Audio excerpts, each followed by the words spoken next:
Che cos'è il wet blending e come utilizzarlo? Ora ve lo spiego io facendovi vedere il tutorial di questo Ugdru. Il wet blending è una tecnica semplice e veloce che vi permette di ottenere dei risultati eccezionali su una miniatura molto velocemente, miscelando i colori sulla stessa. Come potete vedere su questa miniatura, io ho utilizzato semplicemente uno spray zenitale, quindi una base zenitale, facendo prima una base nera e poi dall'alto usando uno spray bianco per creare già delle ombre di base. Utilizzando un azzurro e un blu, come potete vedere in sovraimpressione, ho iniziato a dare i colori di base. Il blu, un colore molto più scuro, l'ho usato per accentuare le ombre, quindi l'ho usato soltanto nella parte inferiore del modello, quindi dove la luce naturalmente non sarebbe arrivata se non da fonti esterne. Ipotizzo che qui ci sia soltanto il sole. L'azzurro lo utilizzo invece, come potete vedere, per dare risalto alle parti superiori, quindi dove la luce del sole batte direttamente. Come potete vedere c'è un grosso contrasto tra i due colori. Utilizzando comunque il pennello bagnato quando i colori non sono ancora asciutti, vado a creare questa sfumatura naturale sopra il modello stesso, creando una base già sfumata che va a rappresentare le ombre naturali del modello stesso. Nel wet blending è molto importante avere il pennello bagnato, non troppo, perché altrimenti il colore si diluisce e scola via dal modello, ma utilizzando questo pennello bagnato riuscirete a miscelare direttamente il colore sulla miniatura ed è un passaggio molto fondamentale per il wet blending che altrimenti non si può fare. Utilizzando un bianco, una volta creato l'incarnato base blu, sono andato a fare le parti che secondo me dovevano essere un po' più umane, quindi la pancia chiara e il ventre, la parte del collo. E anche questo, una volta dato la base bianca, ho riapplicato un blu per nuovamente creare un wet blending nelle parti di transizione tra il bianco e il blu stesso. Adesso potete vedere tra poco. Come potete vedere ora riapplico il blu come anticipavo e vado a creare questo wet blending, sempre col pennello bagnato faccio sfumare i colori, il bianco e il blu. Ovviamente non è facilissimo prendere dimistichezza con la punta del pennello e con i vari colori per creare una transizione omogenea, ci può essere bisogno di molti passaggi, cambiando l'umidità del pennello per capire quale si adatta di più alle vostre esigenze.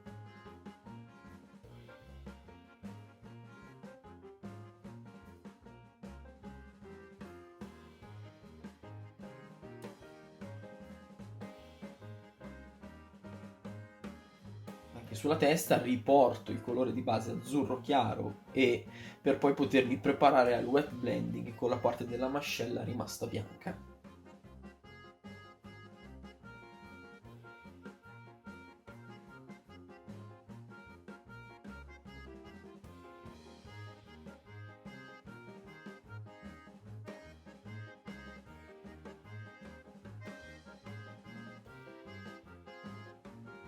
Riporto a questo punto i colori originali.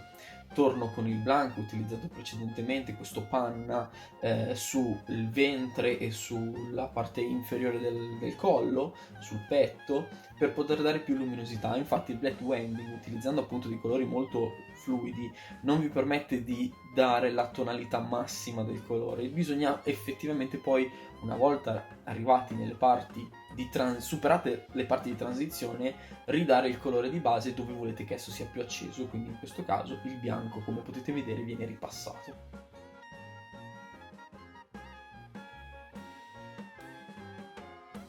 Allo stesso modo l'azzurro viene fatto accentuare nei passaggi col blu in modo da creare un contrasto molto più forte, molto più veritiero e far sembrare la sfumatura molto più accentuata. Nonostante il black blending sia già finito, bisogna comunque ravvivarlo, altrimenti da solo fa sembrare il modello un po' smorto. Ricordiamo che sono i contrasti a far risaltare i colori dei modelli. I contrasti danno realismo, magari danno un effetto anche un po' cartoon ogni tanto, però è quello che rende il modello bello da vedere sul campo da gioco.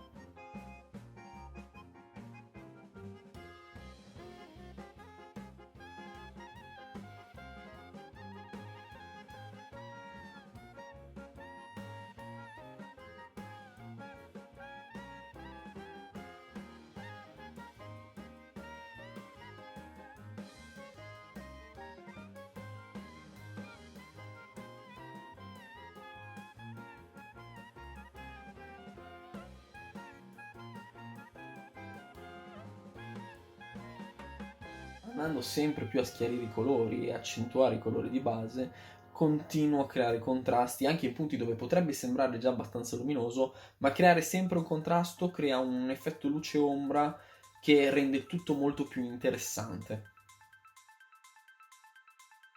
A questo punto, per accentuare ancora di più le ombre e dare un effetto di uniformità, mi do alla lavatura. Le lavature creano un'ombra naturale perché sono degli inchiostri praticamente acrilici che vanno a asciugarsi all'interno dei recessi della miniatura. Per dare quindi un effetto di omogeneità ho deciso di passare questa lavatura su ogni parte del modello, anche sulla parte bianca, che poi andrò a ravvivare più avanti, in modo da poter creare delle ombre blu e farlo sembrare effettivamente parte di tutto il modello. Quindi non una parte staccata e sfumata, ma una parte del corpo del modello stesso. Queste sono tecniche che comunque vanno pensate in fase di pittura. Non sempre è possibile mettere un colore e dire ok, fa il suo effetto. No, bisogna poi creare un effetto di omogeneità per far sembrare il modello realistico.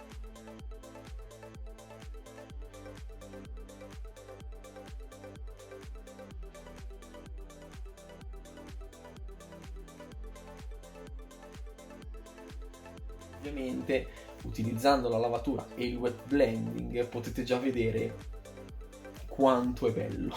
Quanto è bello, e abbiamo soltanto iniziato.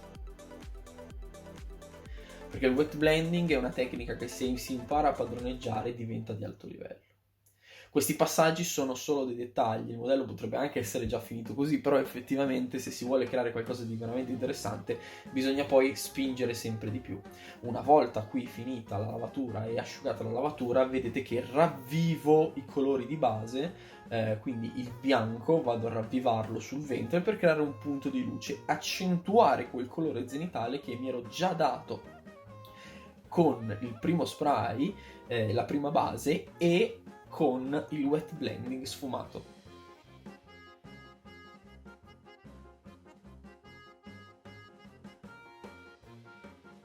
Ovviamente più siete precisi col pennello meglio è, perché andate a creare dei dettagli molto più interessanti, molto più belli da vedersi.